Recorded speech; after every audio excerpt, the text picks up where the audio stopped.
Good morning. My name is Chevelle Dixon. I'm the founder and managing director of Pan-African Solutions Consulting. It's a consulting firm that works with nonprofits and faith-based organizations to ultimately benefit Black and Brown communities, not only in Brooklyn, but all over the world. When I heard about this awesome opportunity to be at this conference, the one thing I saw that was missing was, what about the faith-based organizations, right?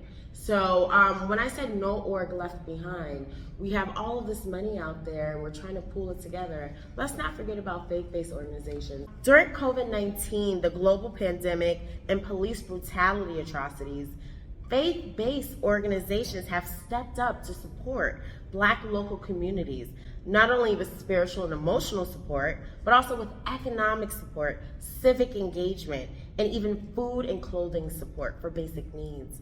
In this uncertain time, faith-based organizations still saw a steady tithing from their members.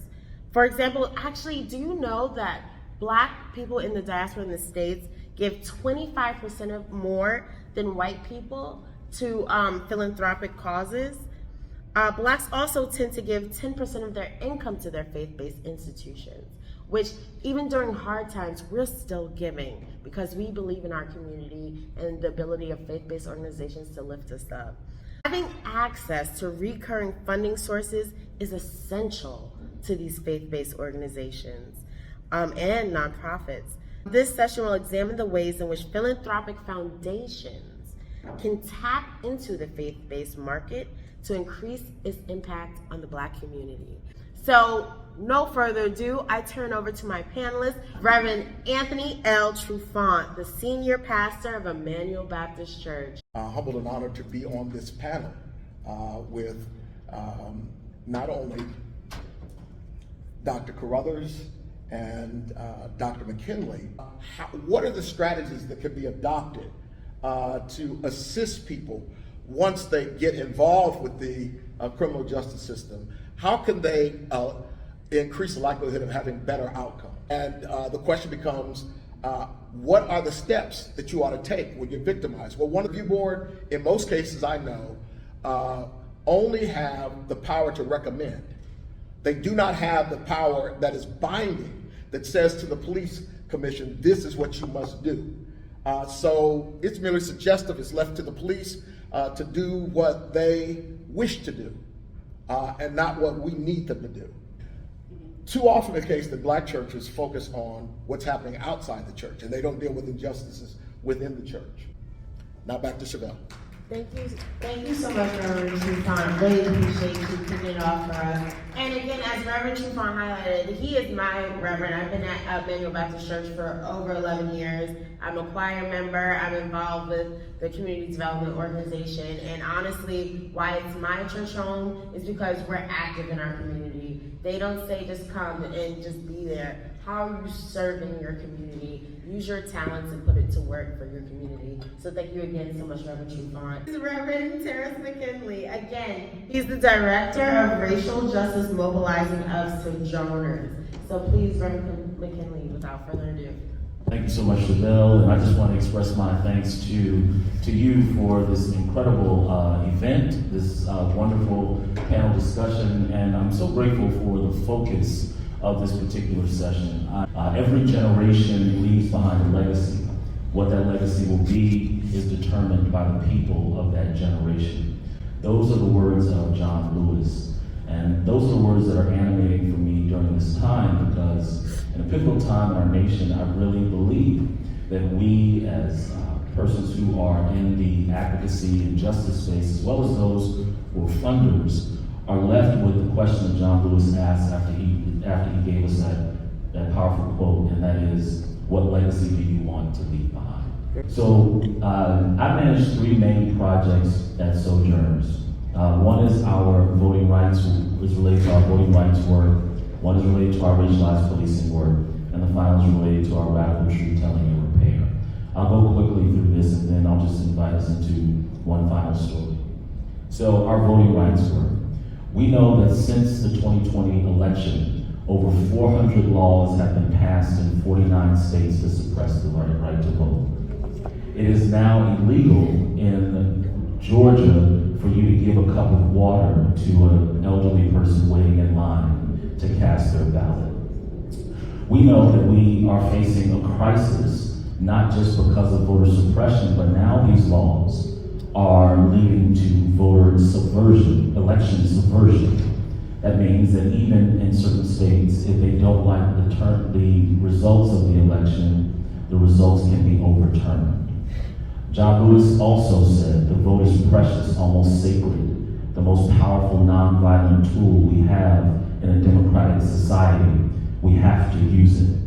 So for us as Sojourners, the right to vote is not about right or left. It is about right and wrong. The work that we do as Sojourners in voting rights is about the sacred, blood-bought right to vote. For us, this is not only an issue or a test of our democracy. It is a test of our theology.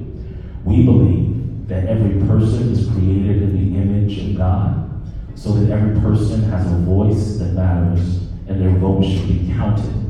One person's vote should not be counted in another person because of the color of their skin, because of where they live. They should not be pushed away or kept from the ballot box.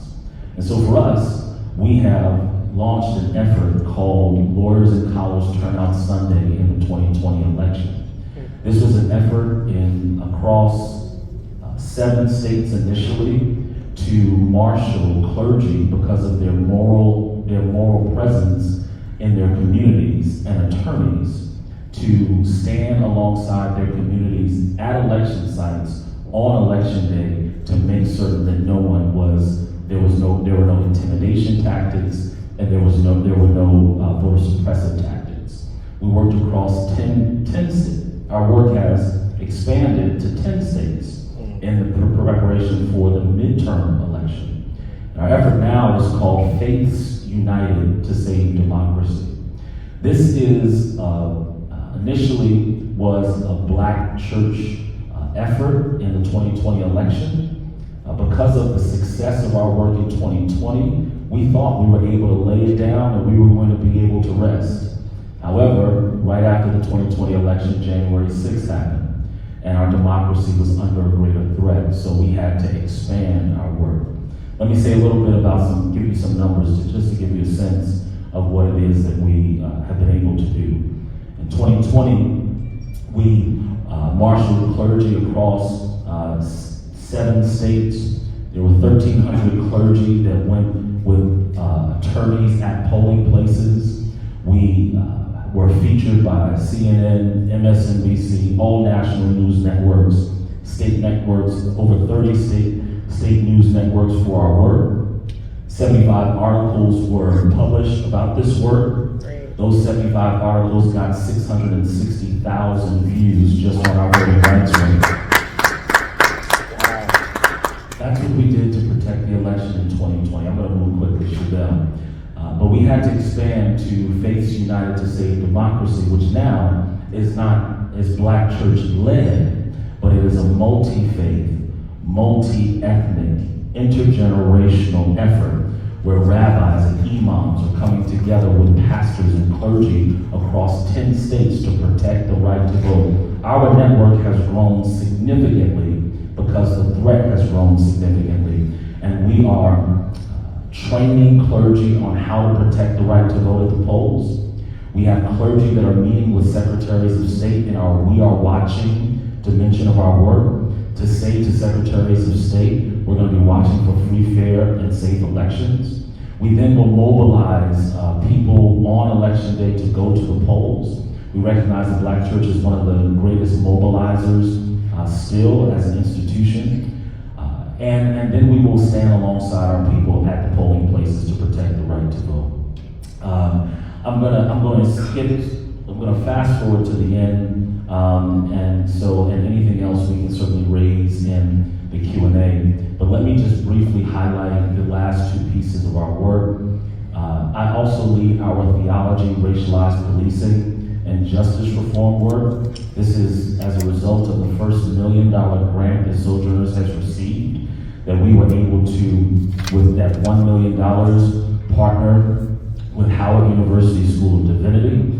And over 2 years, we were able to train clergy. 2.5 years, we were able to train clergy first in our first program, 1-year program in the DC metropolitan area.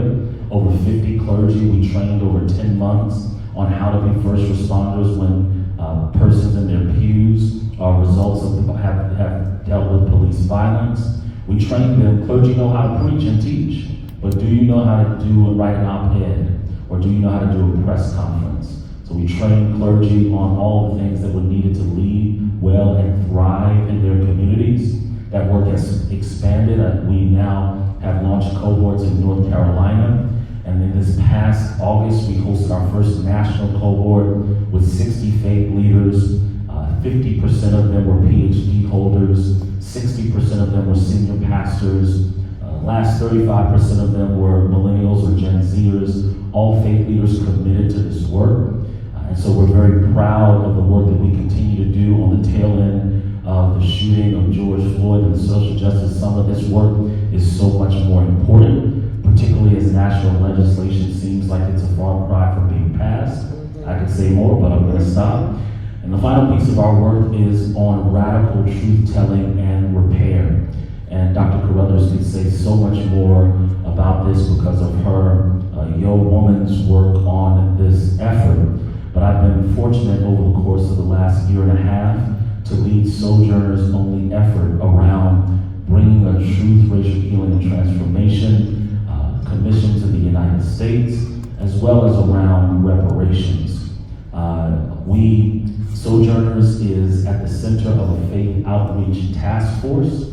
We have a network that we convene. It's a private network called the Faith Table.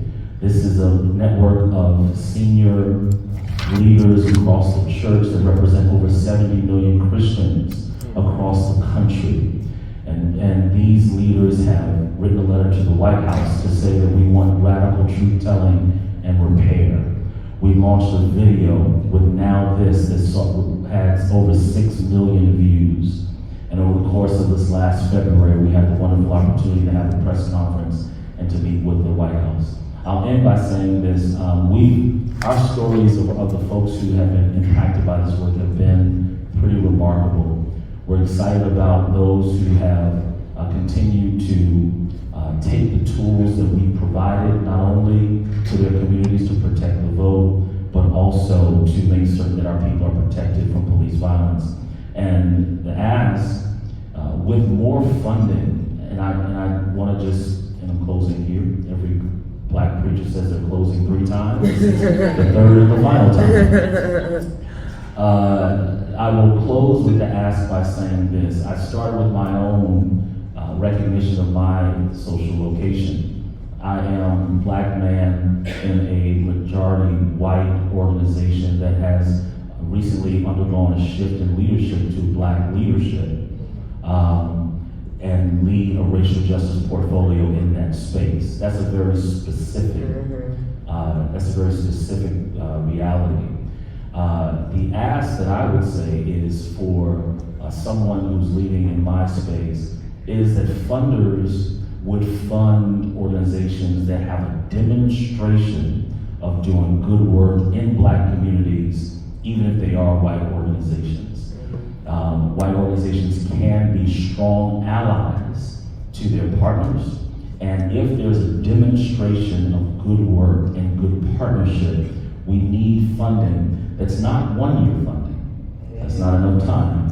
We need 5-year funding, 7-year funding, so that we can build the kinds of networks that can impact the issues that we face today. But thank you so much for the opportunity to present. Thank you so much, Reverend McKinley, and I really, really thank you for highlighting your unique position here in Washington, D.C., to not only take leadership in the national arena, but also to encourage other people to take that leadership to their own cities. So thank you so much for your work. And finally, last but not least, yes, definitely giving a round of applause, Reverend Dr. Iva E. Carruthers. She is the founding trustee and general secretary of the Samuel DeWitt Proctor Conference in Chicago. And hold on, that's not it. She's also convened students and faith leaders throughout the world on issues of justice. She's an organizer and consultant to many organizations, including speaking at the World Council of Churches and the United Nations. She is the Professor Emeritus of Sociology and founder of computer technology consulting firm. She was appointed to the White House Advisory Council on the Internet. She's published in the fields of theology, technology, sociology, how many ologies, co-produced television, and is an early pioneer in multimedia software development and computer world Smithsonian awardee. Good morning, everyone. The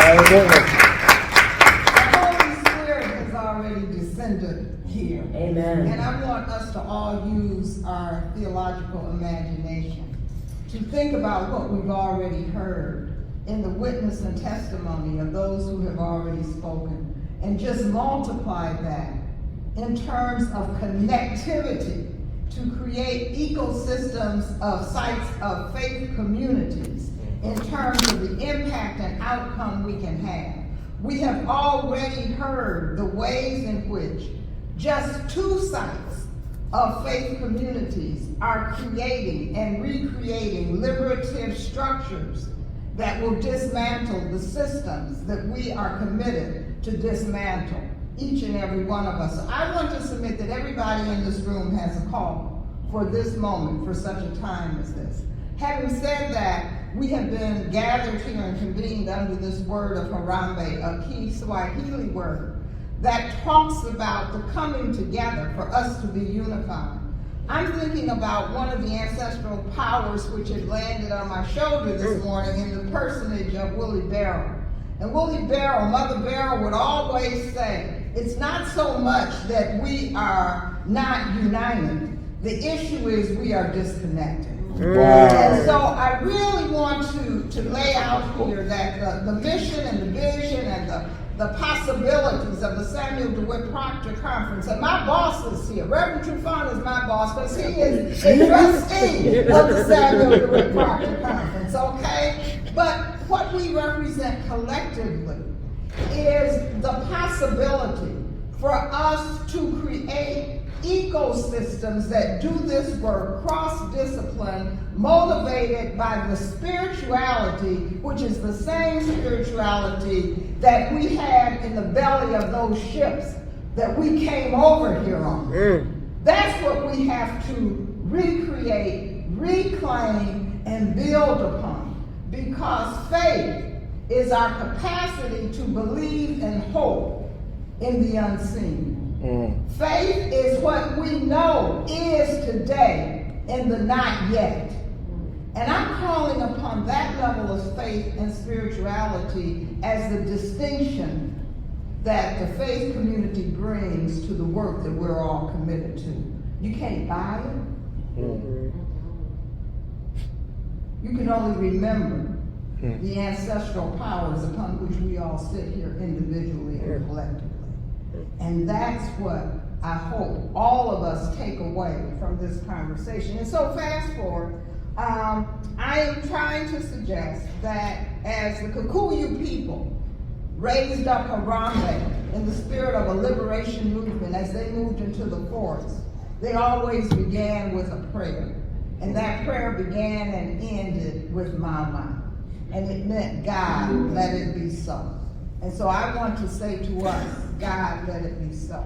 Amen. We understand that we represent all kinds of capital. It is not just about money capital. It is intellectual capital. It is spiritual capital. It is theological capital. It is financial capital. And already we see, by virtue of the stories we have heard, that in every congregation there is a multiplicity of that capital that resides in the pews. And so it is our challenge to activate and appropriate that capital for the collective good, because it is not so much we aren't unified, is that we are disconnected.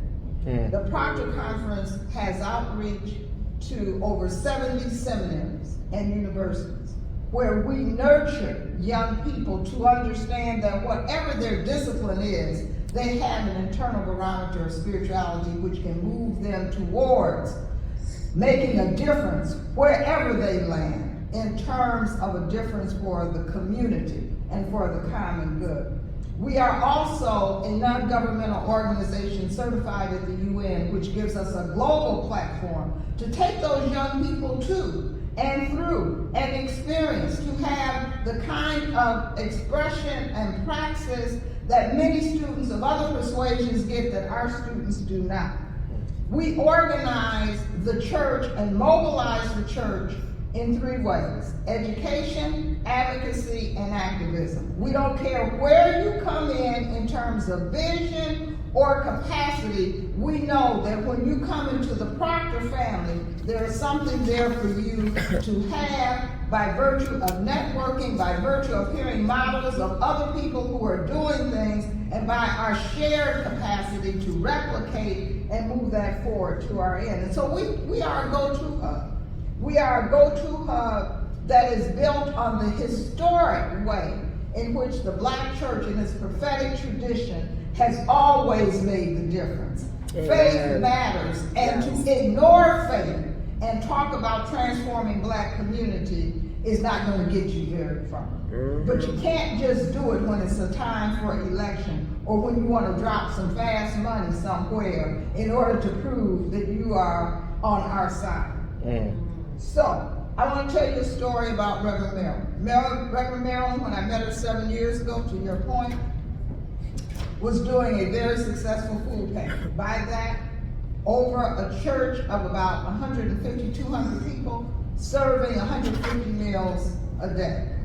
She is now doing 1,000 meals a day, but her food pantry is just the bottom of her vision and mission. She came into programs at Proctor and she realized that she was functioning in a theology of scarcity and needed to think more about a theology of sufficiency. Amen. That mission took her to begin to excavate her own entrepreneurial skills, her bivocational call, and so now she is, in fact, over and creating and rendering a food system to deal with food insecurity. She is now speaking truth to power, building through a CDC a whole corridor in Chicago for those who have been most marginalized, many who are homeless, and many who are returning citizens.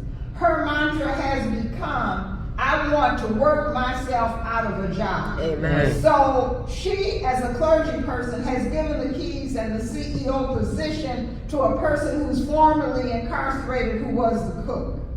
She has now gone on to buy a farm on behalf of her congregation in Puerto Rico so that they can begin to intervene through the development of a cannabis farm and to begin to move her agenda, their agenda, because collectively they have recalibrated around mission and vision and affirmation of their own identity and capacity. And so she has positioned them to become now a site of food distribution for an entire region. Wow. But connecting with other churches and congregational leaders and clergy leaders in the Proctor network who are doing likewise. So now we are answering the call of Reverend Willie Barrow. We are becoming networked and connected based on vision for the common good.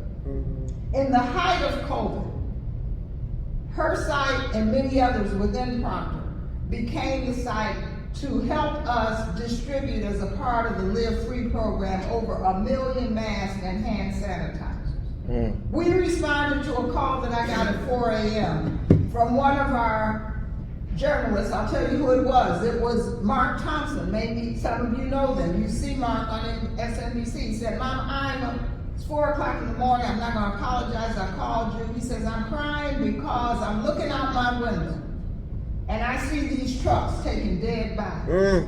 He said, nothing but a God can help us get through this moment as a result of COVID. Would you please figure out how we can do a prayer call? And from that call, we started a daily prayer call that has lasted, now turned into a weekly prayer call, because we know the power of spirit. Amen. Spirit plus what we have been deposited with by God and our ancestors is directing our path at this point. So I tell you the story of Maryland. I tell you the vision and the capacity, and we all have our individual stories about our faith journeys, because we are at a point of peril in this country where this is a moment of reckoning. It is a Kairos moment, and it will depend on what we do that determines the outcome. I say that there's two things we must do. We must not capitulate to the lie. And therefore, we have to engage in truth-telling. Yes. And then we must all go in our closets, look in our mirror, and decide what is our call. Because each of us have been placed in a palace for a time such as this.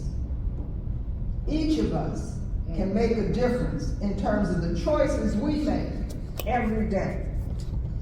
On October 7th, 2022, I am so proud that one of the young Proctorites, and that's what we call them, 17 years ago came to Proctor and sat on the couch with me and said, I have a vision. He was a student. He said, I have a vision to tell the story of Emmett Till. This boy has worked for 17 years to bring Till to the movie theater. On October 7th, it's going to happen. Wow. Whoopi Goldberg is co-producing. That movie is being produced by MGM, and we are going to become the faith ecosystem that makes sure the interpretation of that film, the educational use of that film, occurs as a way to help inform the next generation, meeting them where they are, using the arts to tell the story of why they have a sacred obligation to keep the movement going forward.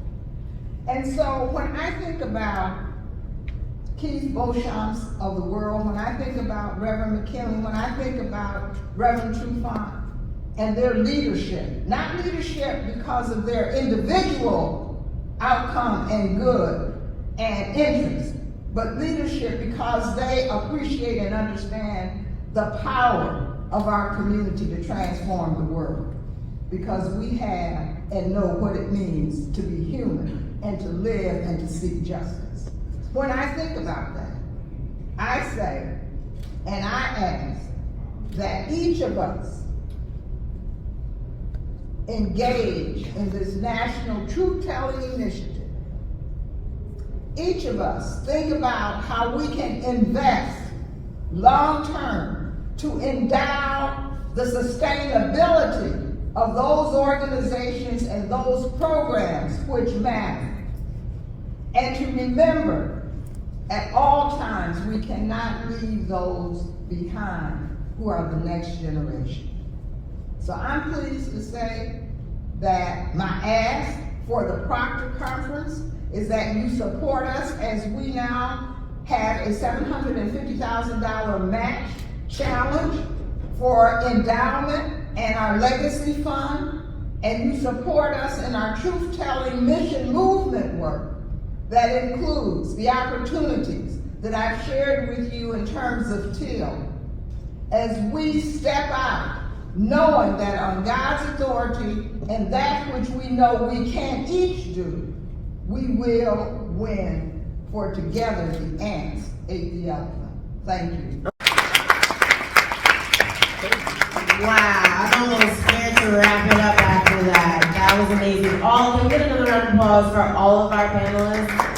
Great orators. Thank you so much. That was amazing. Listen, we're at the point where I always say life's about decisions.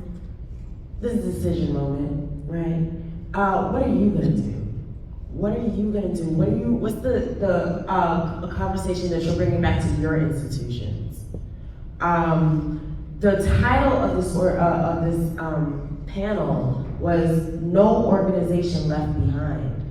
Again, as you're continuing to focus on social justice movements, police brutality, truth-telling, don't forget the important role that faith-based communities play and have played in the Black community and in America in general. you know? So it's not only an ask, but we're putting on you as a responsibility, right? It's for you to continue to support not only your communities, but like Dr. Brothers, let me not misquote, but it's not about being united, it's about being disconnected, right? She said, you know, let's get connected again. Let's get connected for the greater good. And it all starts with us understanding our responsibilities and the moment at time and the opportunities. So I thank again all my panelists. Again, we're representing Brooklyn, Chicago, and Washington, D.C. because it's bigger than just our individual localities. It's a movement that we're doing here. And so the role of the woman is to bring it. Amen. And so we bring new birth through transgenerational work. And as I think about the moments I've had at the UN to speak, I think about the next generation. And so I am pleased that my colleague is under 30 years of age. Jamara, stand up, because if you don't have a chance to talk to him, because I will give him the keys to the shop. Chevelle, you have been a phenomenal woman. Thank you. I thank you. Chanel, don't miss what she said, Pan-African solutions. We collectively have the wealth from a global perspective, from Brooklyn to South Africa, to make the difference. So for such a time as this, we who are in this room can impact public policy, can lift the voice of truth that can transform the world. Let us believe in ourselves and go do what God is calling us to do. Amen. I think we're going to wrap it up there. Thank you so much and have a good rest of your day. Travel home safe.